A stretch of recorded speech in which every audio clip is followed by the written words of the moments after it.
Welcome to this next step in my garage refresh. In this video I'm going to go ahead and build a lumber cart to organize all the offcuts and the scraps of wood that I just can't bring myself to throw out.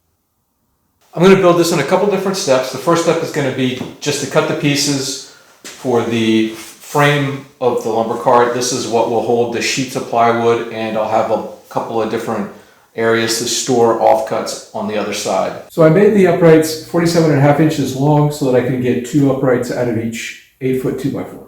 I'm using an 8-degree angle for the uprights, something like this. Dimensional lumber can bind even on a miter saw, and especially if you're trying to straighten it out by pushing it hard against the fence. To minimize this, you can take multiple passes. They kind of act like relief cuts. I'm using the first board cut as a template for the rest. You want to be consistent and use the same template for each cut, so small differences don't compound themselves as you go. So it turns out I didn't have as much 3/4 inch plywood offcuts as I thought I had. I only had enough to make 5 of the 8 rails that I need. However, I did have some 1/2 inch plywood and some 1/4 inch plywood, so I went ahead and cut the 1/2 inch and laminated the 1/4 inch. It wasn't quite as long, so it got butted up at the middle, but it doesn't really matter.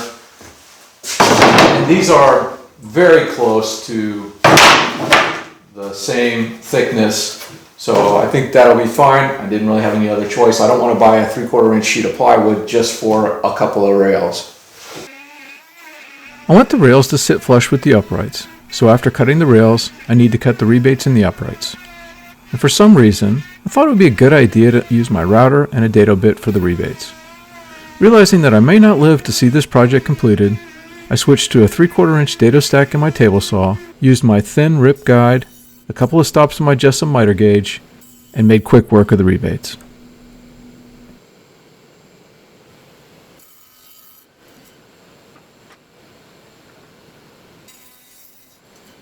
Since I already had the dado stack in my table saw, I decided to tilt it to an 8-degree angle and recut the rebates that will be where the shelf supports go. The dado stack I'm using is 3/4 inch thick, so I need to take 2 passes to cut the rebates. And because I have the blade set at an 8-degree angle, I'll have to raise the blade for the second pass. I'll cut all the lower rebates first, and then sneak up on the second pass on one board. You definitely don't want to cut the second pass too deep, or you have to recut the first pass, and so on. Once I got the second pass dialed in, I was able to batch out the remaining rebates.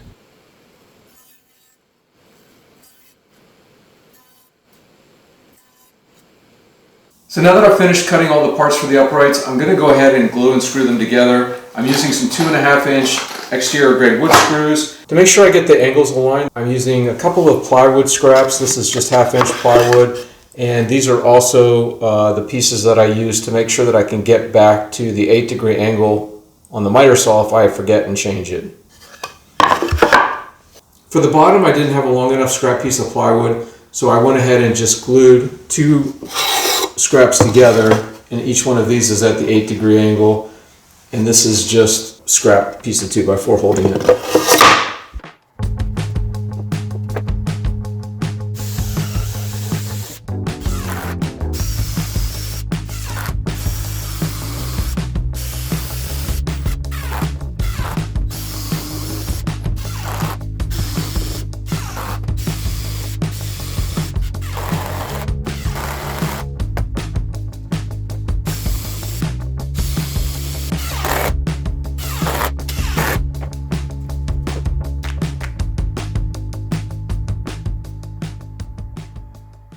I'm using my Jessem dowel jig to join together one side of the base, and if you've never used one of these before, they're super simple to use. The key thing though is making sure that you reference off the appropriate faces. So in this case, if I'm trying to join these 2 boards together, then I'm going to want to reference off this face, this top face, and the front face on this board, and then I will go ahead and rotate the jig so that I'm referencing off the adjoining faces, so this top face and the front face. And that will ensure that these 2 will go together just right. The other thing that you have to make sure that you get right is the distance that you're drilling into the board. So I'm using these spiral cut 1/2 inch dowels that are 3 inches long, and that means that I want to drill into the board at least 1.5 inches, but probably a little bit more. Now for the larger 1/2 inch dowels, I do clamp my jig in place. Sometimes I don't if I'm using the smaller dowels, but these are fairly large and the drill bit's large, so I don't want it walking around on me.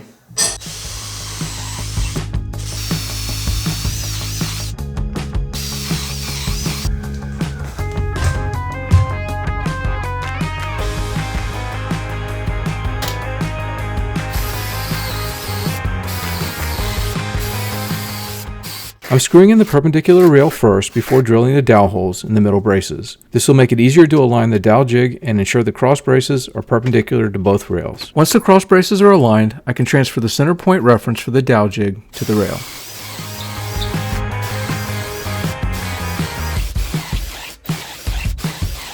I'm doing a test fit before adding glue, which is no guarantee because everything always fits perfectly in the test fit, and then it can go to absolute crap when you add glue.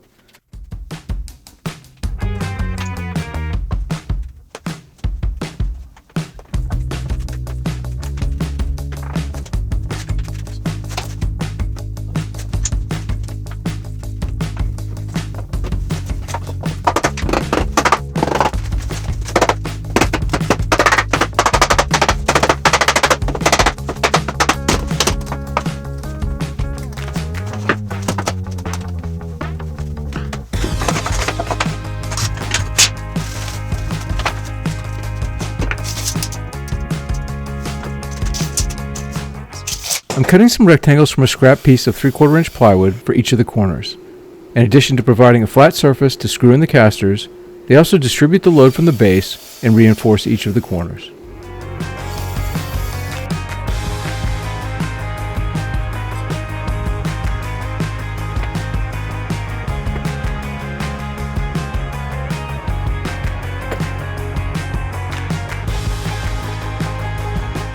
So after ripping the 9-inch wide piece of 1/4 inch plywood that will go along this side, and basically that will go down first, and then I'll build to the right as I go. I'll take the uprights and butt them up against the end of this panel.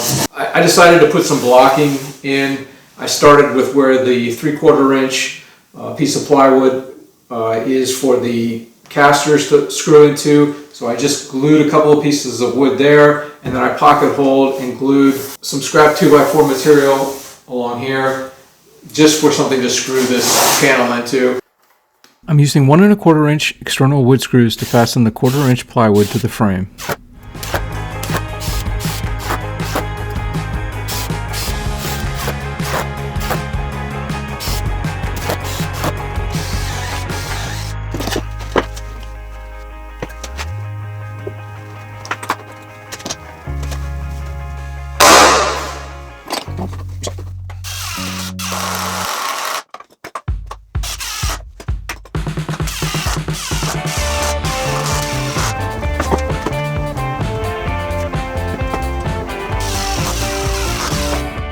To attach the uprights to the base, I'm using 3-inch long 1/4x20 machine screws with washers and locking nuts. I'm using a 1/2 inch Forstner bit to recess the machine screw heads and a 7mm drill bit so there's some play between the screws and the holes.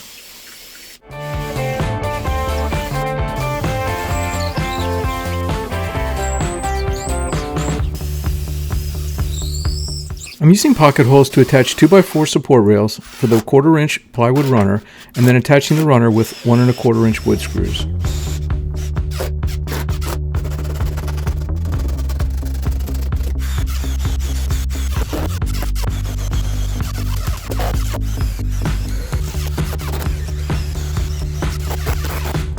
I ripped some offcuts at 8 degrees, and I'm using those to give me a little bit more support for the plywood that's going to go in the bottom shelf.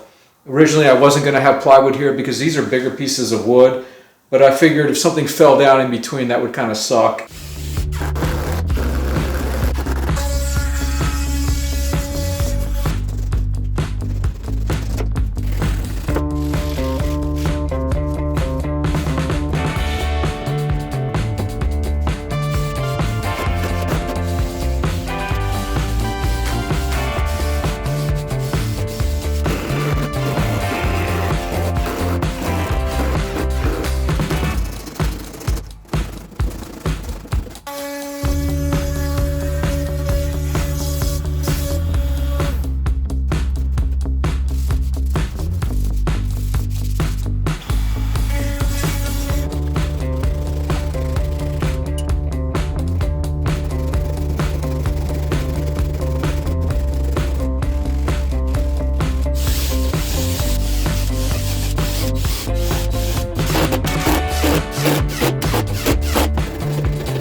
So after attaching the 1/4" sheet of plywood, which is the middle shelf, it's got a little bit more flex than I wanted.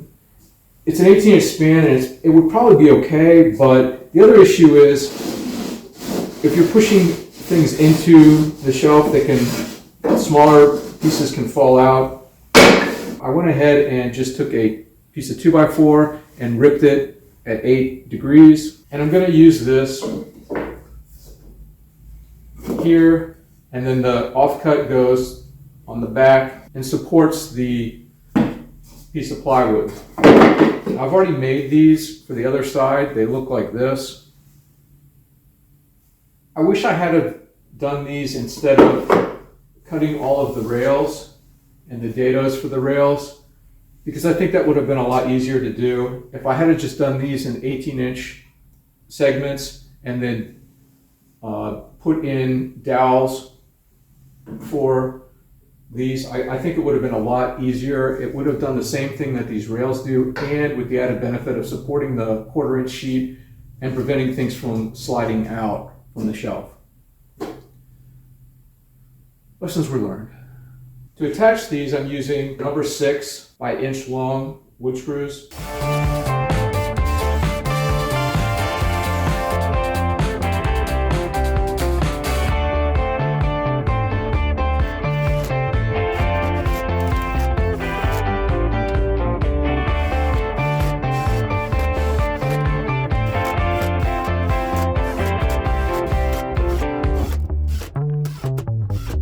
Well, that'll wrap up part 1 of this 2-part series on my lumber cart build. I hope you stay tuned for part 2, where I finish the lumber cart and completely organize my garage. No, probably not. Thanks for watching. I hope you consider subscribing to my channel, and I'll see you in the next video.